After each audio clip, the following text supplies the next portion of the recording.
So I watched most of the post-show scrums that the talent had in AEW, and I just wanted to go through some of these notes, Way, and get some of your thoughts.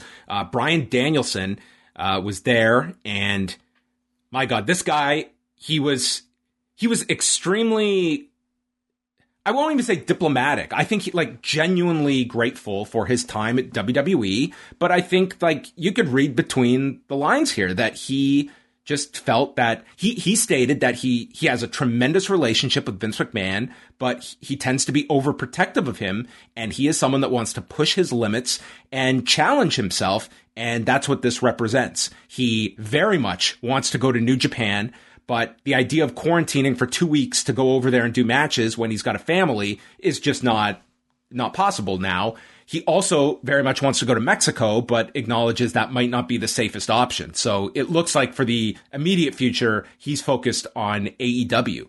And he's just looking at challenging himself, seeing how good these guys are. This is someone that you can certainly see. This is a guy that knows, listen, I'm a fantastic pro wrestler. And now I'm going to go and work with other fantastic pro wrestlers. And I very much believe in myself as a benchmark. He is coming in, I think, with very much not even anything to prove, but just this is him getting to be a full-time professional wrestler once again. Because as he famously said, that in WWE, it's where it all clicked for him was that it's a parody of professional wrestling. And I think now we are going to see Daniel Bryan, who could have several, maybe many quality years ahead of him.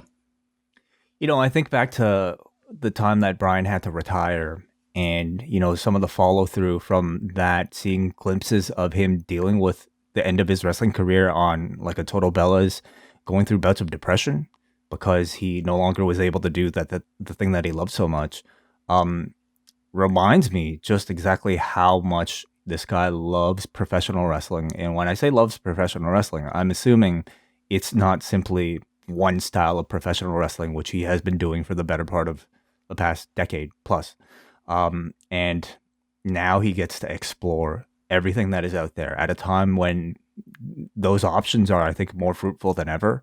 And I am so excited to see what this guy, I fully believe everything he says about the WWE and what a great relationship he has. I mean, he noted he has family there, and just maybe imagine some of those difficult conversations at the dinner table with if they occur at the dinner table, maybe after dinner with, his father-in-law, John Laurinaitis, deciding not to sign with the guy that is in charge of getting him to sign. But I'm so excited artistically to see what he is able to create outside of those boundaries, being able to just visit so much that I don't think he has been able to nearly touch. We've seen, I think by this point, we've seen a very patterned form of Daniel Bryan match. When I think, Bryan Danielson is capable of far, far more. I think he looks at a guy like Jon Moxley as a real template in how much a guy like that can extend himself, how much he can show up, one night doing a GCW match with Matt Cardona and then the next night facing Minoru Suzuki on an AEW show. Maybe he looks at somebody like Daniel Garcia and the year he's having and wanting to replicate that. This is that was the match he saw with Darby that he reached out to Tony Khan about. I mean, I think Bryan Danielson is the one that if this guy shows up anywhere, it will not surprise me. If this guy goes to just do some indie in front of 30 people, it would not shock me. I think he's going to want to do any and all unique ideas that are of creative satisfaction to him. Completely. And I'm so excited, and we know that this is not a man who is there driven by money at all. He's there driven by creative freedom and I think just expression of his art that he absolutely loves. I'm so excited to see what he does. And a very popular figure in WWE, from people that worked with him behind the scenes. He had a very good relationship with Vince McMahon. He was thought of extremely in high regard in WWE. And he's going to be a major asset there. It also looks like they are really encouraging the he's going to kick your fucking head off chant that they have embedded into his theme song that was put up today. I see. I heard that. I heard the theme song, which has that kind of put in there almost sneakily. I do you think that is a direction from, let's say, I mean, you would assume Tony Khan, would have had to okay it. Do you think that's something he? I mean, Bryan did use the line in this scrum as well. So I think they are directing the audience to chant that. Yes. Right. Interesting. And that's such a change of direction from Daniel Bryan. Not such a change of direction from the American Dragon, of course. But it's just kind of weird because like I kind of look at, this guy as the dad now, who's a kid-friendly character. And he cussed a few times in that scrum. So maybe that's a sign of things to come. CM Punk came out. He was also with Tony Khan and just reiterated how happy he was. Said that the news that Bryan Danielson and Adam Cole coming to AEW gave him a boner. Yeah, sure. As it did all of us, I'm sure. He said wrestling Sting would be a bucket list item. There was actually a great exchange where he was asked about, kind of the role Terry Funk played with like a lot of younger talent. And then Punk basically said like, yeah, but who here has even gotten to see Terry Funk wrestle? And Dave Meltzer's like, I have. It's like, but I mean, Terry Funk in his prime as world champion. Yeah, I have. It was great. So that was very funny. He compared like this influx of talent to AEW. In Punk's opinion, this is bigger than Nash and Hall going to WCW in 1996, which the jury's out. A year from now, that could be a case if this really does skyrocket AEW. And I cannot overemphasize how big this next month is for AEW, from the big events that they're running, having a spotlight in the New York market as all of this is happening, with your biggest star power to date that's going to entice a lot of media interest during this time. You've also got the fact that Raw is starting next week going against Monday Night Football. So they've got a handicap going into September. Dynamite is riding an enormous wave of momentum that this is going to be a very big month. This is going to be a very big rest of 2021 going into the next year. And it just seems that, I mean, AEW is loaded with by far their largest star power, and are going in with, it's going to be very interesting just where they are in 30 days from now. Definitely, yeah. Like comparisons to the Monday Night Wars, I mean, what exactly are your metrics here? Like nobody's really going head to head. AEW's not going to move to Mondays. You're not going to be able to compare that way. And I don't see it reaching. It's the 18 to 49 battle. Yes. And that's one that Raw should, even with Monday Night Football, have the edge. But we don't know what all these names are going to mean for them and what Dynamite settles in. I would not be jumping to conclusions after this Wednesday's number. We know it's going to be very big this Wednesday. It's what does all of this settle in at, and how close it is. Like they are not going to touch Raw in total viewers, but the fact that Dynamite and Raw could be even within striking distance in that 18 to 49 demo, that's a big coup right there. Yeah. I'm sure, though, if you ask like Tony Khan, it's like, I'm sure that's a nice metric to be able to brag about, the fact that they're so close, with only 2 years of operation. But ultimately, it's whether or not they can command a greater TV deal when their contracts are due, and how much money that they can get. And if that all plays out, who cares if Raw is doing, much more than you? Like, you're still winning. So ultimately, I'm sure that's the only metric they care about. And then Adam Cole is the last one I want to talk about here. And my God, this guy is just the most personable individual. Like, he just sits down there. He looked like he was the happiest person in the world to be here in AEW. He, went into his contract stuff that it surprised him when he learned that his contract was not up in December. It was up in July. And he ended up signing the short-term extension pretty much because of Kyle O'Reilly, that they were in the midst of this program and he wasn't going to bail on that program, even though he could have. And he could have been in AEW even sooner than this. And unlike Danielson, who conveyed that this was a very tough decision for him to make. Cole made it sound like this was not that hard of a decision, but had nothing bad to say, said he had a very constructive meeting with Vince McMahon. That was a very positive experience. But he felt for a while that this was going to be where he landed. And because of Britt Baker, he's been around this crew a lot and obviously has a history with many of them, and called it an excellent 4-year experience on his time in WWE.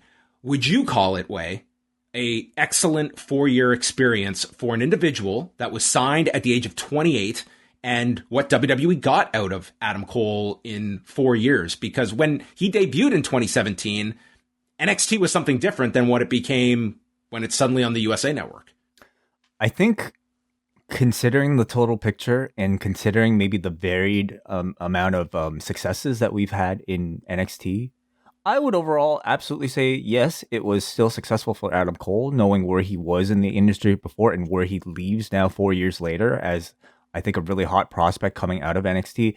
You can say in some ways, maybe he was spared a main roster run, because if he was up to, got called up in the main roster maybe 2 years into his WWE contract, and if he didn't get booked well, and if he was stuck on a 205 Live or worse, the 24/7 division, we would not be clamoring for an Adam Cole debut in AEW at the end of this contract like we are right now. He was booked as a top guy pretty much the entire time. He was in NXT, led his own hot stable, and left on top, at least at the top of the main event, had a very long title reign. So I think if I'm Adam Cole, I'm ultimately quite grateful of the past 4 years. No, he was, you could argue the MVP of NXT during the USA Network era, definitely in that grouping that you would associate that with Finn Balor and some others as well.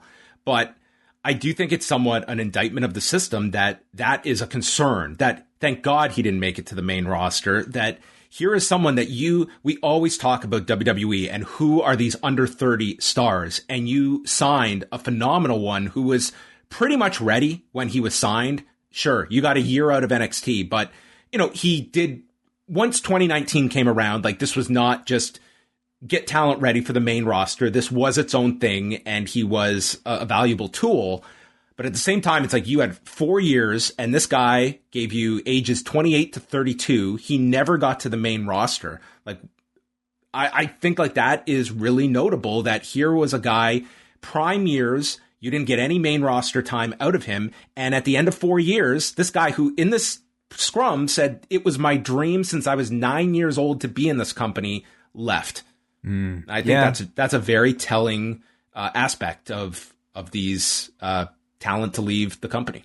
It's a very good point. Daniel Bryan has very different feelings about it. Of course, he has glowing reviews of his time there. And when you think about it, how could he not? He was a guy who, against all odds, headlined 2 WrestleManias, main evented 2 WrestleManias. They pushed him to the top and probably paid him very well for it. If you're Adam Cole, chances were that wasn't going to happen for you. And bottom line is that, at the end of his contract, he didn't have, in my opinion, a very serious option for main event level success if he was going to stick with the WWE. To me, AEW was really his best chance at this point. So, NXT run, I think, was still successful. You would absolutely consider, but he was a top guy, top act with the Undisputed Era. But by this point, there is only one option, and he chose it. Yeah, Khan said that Cole was the guy that struck fear in him on the NXT side, and credited Adam Cole with the 1 week they lost in the demo to NXT, which I give more of that credit to Rhea Ripley and Shayna Baszler, which was the headliner. But that same show did feature Adam Cole and Finn Balor for the NXT title. So he does deserve some credit for that number. But essentially, Tony Khan was that was the biggest piece on the board for NXT, and we took him. That was pretty much, and Tony just said, the Wednesday Night War is now over. It's an interesting way of reframing maybe that whole conversation. Honestly, I didn't even really think about that. But yeah, like this is our first true crossover, I suppose. He did bring up a 2.0 as maybe the first NXT defects, but this is the slightly more, I think, relevant one. But yeah, you can definitely have that argument. We now have the top guy from the other show. So we did mention this last night, but AEW Full Gear has been moved to Saturday, November the 13th. And Tony Khan explained this, that, listen, it's the same night as a Canelo fight. It's the same night as UFC 268. He said, I'm friends with Dana White. Why should we both run head to head with one another? It did not make a whole lot of sense. But like logistically, this does create issues. So Full Gear is now moving to the 13th. And when asked if it was still in St. Louis, Tony Khan was non-committal about that. So location to be determined. All he said was the November 5th Rampage will be in St. Louis, which was supposed to be the night before. So they're keeping that in St. Louis, but we'll find out where the pay-per-view is. Dude, that day of November the 6th, when I was looking at this, not only was it going to be UFC 268 at Madison Square Garden, we were going to have Full Gear, and Power Struggle was that day. Yeah. Oh yeah, it was going to be a lot. And something was going to have to give because that was not all going to happen in one day. So yeah. Our lives are a bit easier with this moving a week later. Being the Elite today, Adam Cole was resurrected via a seance led by Kenny Omega, and Adam Cole reappeared, and wait, he thought it was 2017. There we go. Listen, if you want your seance predictions, you listen to Post Wrestling, okay? We will predict who will come back from the dead on a web show any day. I did not watch the whole episode, but I watched the opening bit, which I found pretty amusing. And the closing, a couple of minutes, were really cool, where they just had the camera on Cole right before he was introduced.